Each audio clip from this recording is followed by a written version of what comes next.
subscribe to my channel. வணக்கம். அபி TV லைவ்ல நம்ம பார்க்க போறது நெல்லை மாவட்ட ஐக்கிய ஜனதாதளம் கட்சியின் மாவட்ட தலைவர் சோமசுந்தரம் தலைமையில் மாபெரும் சமய நல்லிணக்க இப்தார் நோன்பு திறப்பு நிகழ்ச்சியானது நடைபெற்றது. அந்த வீடியோவை நம்ம பார்க்க போறோம். இந்த வீடியோ குறித்த கருத்துக்களை மறக்காம கமெண்ட் பாக்ஸ்ல பதிவு செய்யுங்க. வாங்க இப்ப வீடியோக்குள்ள போகலாம்.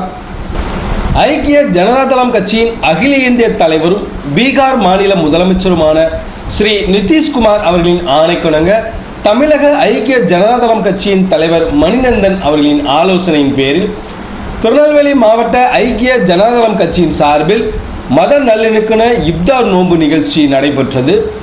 நெல்லை உடையார்பட்டி பைபாஸ் சாலை பாலாஜி மகாலில் நடைபெற்ற இந்த நிகழ்ச்சிக்கு திருநெல்வேலி மாவட்ட தலைவர் எஸ் சோமசுந்தரம் அவர்கள் தலைமை தாங்கினார். மாவட்ட செய்தி தொடர்பாளர் கண்ணபுரன் வரவேற்று பேசினார். மாவட்ட பொருளாளர் தெய்வநாயகம், தச்சநல்லூர் மண்டல தலைவர் ஆறுமுகநேனார், தச்சநல்லூர் மண்டல செயலாளர் வேல்முருகன் ஆகியோர் முன்னிலை வகித்தனர். மாவட்ட தொண்டரணி தலைவர் மாயாண்டி, மாவட்ட செயலாளர் பேராட்சி ஆகியோர் வாழ்த்துரை வழங்கினர்.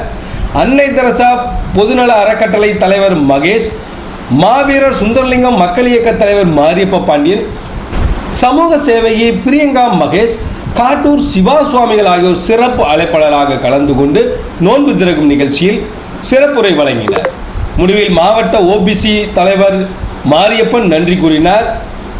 இந்த கூட்டத்தில் கட்சி நிர்வாகிகளான மாவட்ட இளைஞரணி தலைவர் செந்தில் முருகன், மாவட்ட ஓபிசி துணைத் தலைவர் நம்பி, பாளையங்கோட்டை மண்டல தலைவர் ஜெய் கணேஷ், தாளையத்தூர் நகர தலைவர் ஐயப்பன், நாஞ்சில் பிரபாகர், வள்ளிநாயகம், சண்முகப்பிரியன், வெங்கடேஷ், கொம்பையா, மகாதேவன், நடராஜன், நான்குநேரி ஒன்றிய தலைவர் வேம்புதாஸ், மேலப்பாளையம் மண்டல தலைவர் ஷேக், பூக்கடை ராணி உட்பட 100க்கும் மேற்பட்டோர் இந்த நிகழ்ச்சியில் கலந்து கொண்டனர். இந்த நிகழ்ச்சிக்கான ஏற்பாடுகளை மாவட்ட சிறுபான்மையர் அணி தலைவர் சேதலி, ஆஷிக், பாளை குமரேசன் ஆகியோர் வெகு சிறப்பாக செய்திருந்தனர்.